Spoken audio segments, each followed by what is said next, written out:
Dear students, तो हम ये अपनी सीरीज़ कंटिन्यू करते हैं in which we are studying the new chapters in the seventh edition of Laxmikanth Indian polity. Now we are studying the chapter of important doctrines for constitutional interpretation. In this chapter we have already covered so far the doctrine of severability and doctrine of waiver. If you have not seen those videos, please pause this video, watch those videos first, because we are covering these doctrines in the sequence as they are given in the book. So today we will start with the doctrine of eclipse, a very important doctrine. Now to understand this doctrine, to understand this concept, we will take the help of Article 13. Article 13. Now Article 13 has many clauses, multiple clauses. The clauses relevant for our understanding are Article 13 Clause 1 and Article 13 Clause 2. Now you all know very well that Part 3rd of Indian Constitution consists of fundamental rights, and Part 3rd is from Article number 12 to Article number 35. All these articles pertain to Part 3rd. Now in this we have Article 13. Now Article 13 says what? First let's see Article 13 Clause 2. It clearly says that the state shall not make any law. State ऐसा कोई law नहीं बनाएगा which takes away or abridges. That means कोई right छीनता है या किसी right को कर्टेल करता है. The state shall not make any law which takes away or abridges the fundamental rights, and any such law if made by the state, that law shall be void to the extent it contravenes the fundamental rights. तो article 13 clause 2 बात करता है post constitutional laws की. Post constitutional laws, it means वो laws जो बनाए गए हैं ईदर बाय द पार्लियामेंट और by state legislature after constitution came into force. That means after 26 of January 1950. लेकिन हमें समझना है यहाँ पे आर्टिकल 13 क्लॉज 1, और वो बात करता है pre constitutional laws. Pre constitutional laws, that means those laws which were enacted before our constitution came into force. Now before our constitution came into force, there was no such concept of fundamental rights in our country. So fundamental rights became reality only when the constitution came into force. तो हम ये कह सकते हैं कि fundamental rights का legally as such कोई recognition, कोई existence नहीं था before 26 जनवरी 1950. तो जब फंडामेंटल राइट्स का कोई एग्जिस्टेंस ही नहीं था, तो फिर फंडामेंटल राइट्स के वायलेशन का तो सवाल ही खड़ा नहीं होता. इसका मतलब संविधान से पहले अगर कोई लॉ था, एग्जिस्ट करता था, तो उस लॉ का फंडामेंटल राइट्स को वायलेट करने का क्वेश्चन ही अराइज नहीं होता, क्योंकि पार्ट 3rd या फंडामेंटल राइट्स उस समय थे ही नहीं. तो एग्जाम्पल लेके समझते हैं. मान लीजिए कोई लॉ आया 1945 में और वो फोर्स में आ गया, लागू हो गया. हो सकता है वो फंडामेंटल राइट्स को वायलेट करता हो, लेकिन उस टाइम फंडामेंटल राइट्स तो थे ही नहीं. फिर आता है हमारा संविधान. You all know on which date, 26 Jan 1950, and the moment constitution was commenced it came in to force. Part 3rd also came in to force. अब हो सकता है ये जो कानून था, मान लीजिए ये लॉ था, इस लॉ में कुछ ऐसे सेक्शंस हो सकते हैं which are violative of fundamental rights. लेकिन 26 जनवरी के बाद, 1950 के बाद कोई लॉ ऐसा नहीं हो सकता जो एफआर्स को वायलेट करता हो. तो कॉन्स्टिट्यूशन फोर्स में आने के बाद article 13 clause 2 prohibits the state from making any law which violates fundamental rights. But article 13 clause 1 talks about those laws which already existed before constitution came in to force. Now what will happen to those laws? तो doctrine of eclipse ये कहती है कि जो pre constitutional laws हैं वो automatically null and void नहीं होंगे, लेकिन वो सिर्फ ओवर शैडो हो जाएंगे या एक्लिप्स हो जाएंगे, या अगर मैं हिंदी में कहूँ तो ढक जाएंगे. किससे? The shadow of the fundamental rights. तो मान लीजिए ये एक लॉ है, इस लॉ में लेटेस्ट से कुछ सेक्शंस हैं जो एफआर्स को वायलेट करते हैं. तो ये जो लॉ का पार्ट है ये एक्लिप्स हो जाएगा, कवर हो जाएगा, इन ऑपरेशनल हो जाएगा, इनइफेक्टिव हो जाएगा आफ्टर 26 ऑफ जनवरी 1950. इस पार्ट को वॉइड हो जाएगा हम नहीं कहेंगे, हम कहेंगे इसको एक्लिप्स होना। और वो किससे एक्लिप्स हो गया है, किससे ओवरशैडो हो गया है? By part third, by fundamental rights.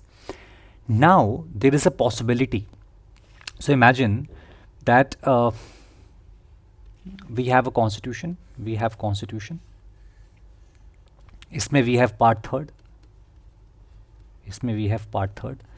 So if this part of this law violates part third, then this part will be eclipsed by the fundamental rights.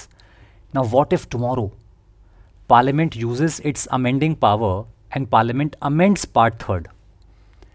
और अब पार्ट थर्ड के एफआर्ट्स को इस तरह से अमेंड कर दिया गया that now this part of this law no longer violates fundamental rights. तो उस केस में जो शैडो थी, जो ये part section of the law eclipse हुआ था, वो फिर से क्या हो जाएगा? एक्टिवेट हो जाएगा, वो फिर से वैलिड हो जाएगा, वो फिर से ऑपरेशनल हो जाएगा. इसीलिए हमने डिफरेंस किया कि वो सेक्शन, इन सेक्शंस को, इस पार्ट ऑफ लॉ को हम वॉइड कहना नहीं कहेंगे, इसको हम सिर्फ कहेंगे कि वो डॉर्मेंट हो गया है, वो पैसिव हो गया है, वो इनएक्टिव हो गया है, वो एक्लिप्स हो गया है, वो ओवरशैडो हो गया है, वॉइड नहीं हुआ है. तो जैसे ही फंडामेंटल राइट्स में कुछ अमेंडमेंट हुआ और वो जो वायलेशन था वो ख़त्म हो गया, then in that case this part of the law will again become active. तो अगर मैं इसको दूसरी भाषा में समझाऊं तो ऐसे समझ सकते हैं कि मान लीजिए 1945 में कोई लॉ आया था और उस लॉ में एफआर्स के अगेंस्ट कुछ था, तो वो फोर्स में रहेगा, फोर्स में रहेगा, फोर्स में रहेगा. कब तक रहेगा? Until 26 of January 1950. उसके बाद वो क्या हो जाएगा? उसके बाद वो एक्लिप्स हो जाएगा, एक्लिप्स या ओवर शैडो हो जाएगा. But what if Parliament amends fundamental rights and now the law no longer violates FRs? In that case, the law may again become a good law. It can again become operational. Operational. Now, one more thing which you have to study in this doctrine is that this part of the law is becoming eclipsed because it violates fundamental rights. But there are certain people in India who do not enjoy certain fundamental rights. That means those rights which are not available to aliens, let us say non-citizens. जैसे let us say Article 19 is available only to Indian citizens. Same way, let us say Article 15, Article 16, Article 29 and 30. These rights are available only to the Indian citizens, right? Now, for non-citizens, this law will become valid law. It will not be eclipsed. So remember, Constitution force में आने के बाद कोई law overshadow हो रहा है only for the citizens, because only citizens enjoy the fundamental rights, right? Okay. अब इसमें अगर हम एग्जाम्पल लेके समझें तो उसमें जो पहला एग्जाम्पल हम ले सकते हैं वो होगा a case called motor vehicles act. Example लेके समझते हैं. Motor vehicles act 1939. तो क्या हुआ, इसमें एक सेक्शन था, सेक्शन 43. ठीक, इस सेक्शन 43 को अमेंड किया गया और उसमें ये ऐड किया गया कि भाई कोई भी ट्रांसपोर्ट बिजनेस अगर स्टेट चाहे तो वो एक्सक्लूसिवली स्टेट अपने पास रख सकता है. It means citizens may not have the right to do the business of transport, right. अब ये एक्ट फोर्स में था 1939 और इसको अमेंड किया गया था 1947 में. तो 1947 में इसका मतलब क्या राइट छीन लिया गया कि अगर लोग चाहें कि ट्रांसपोर्ट बिजनेस वो करना चाहें, तो अगर स्टेट अलाउ नहीं करता है, then state can exclude citizens from that transport business. अब कॉन्स्टिट्यूशन फोर्स में आया 1950 में. कॉन्स्टिट्यूशन में आर्टिकल 19 है which gives us originally 7 freedoms but now 6 freedoms. और आर्टिकल 19 में एक फ्रीडम क्या है? Freedom of trade and commerce. So maybe I want to do a trade, a business of transportation, लेकिन जो ये लॉ है मोटर व्हीकल्स एक्ट वो मुझे अलाउ नहीं कर रहा.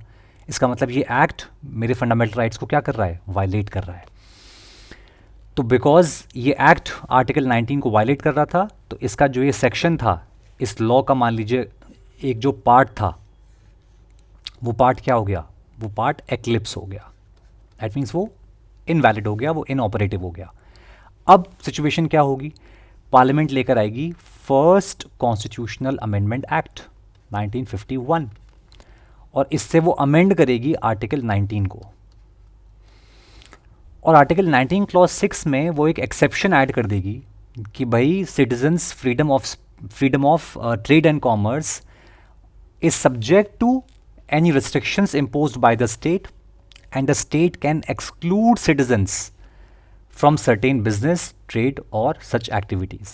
कि state अगर चाहे तो कुछ activities से, business activities से citizens को पूरी तरह से बाहर कर सकता है। इसका मतलब मेरी freedom के ऊपर अब एक restriction आ गया, तो ये fundamental right का जो violation था वो अब violation नहीं रहा। And therefore this eclipsed law after this amendment now becomes reactivated. So I hope with this example now the concept is very clear. अब एक लास्ट चीज़ जो हमें समझनी है, that is this doctrine applicable to post constitutional laws. Now this I already said, the doctrine of eclipse is actually only for the pre-constitutional laws. और ये बात supreme court ने बोली दो केसेस में। पहला केस दीपचंद केस 1959 और दूसरा case Mahendralal Jain case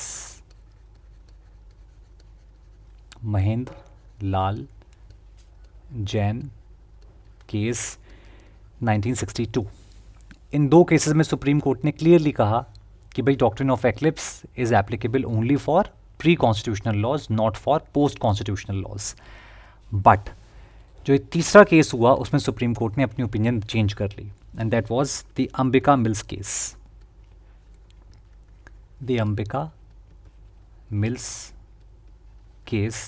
1974। In this case, the court says that the doctrine of eclipse is applicable even for the post-constitutional laws for those people who do not enjoy the fundamental rights. It means for non-citizens, doctrine of eclipse is applicable.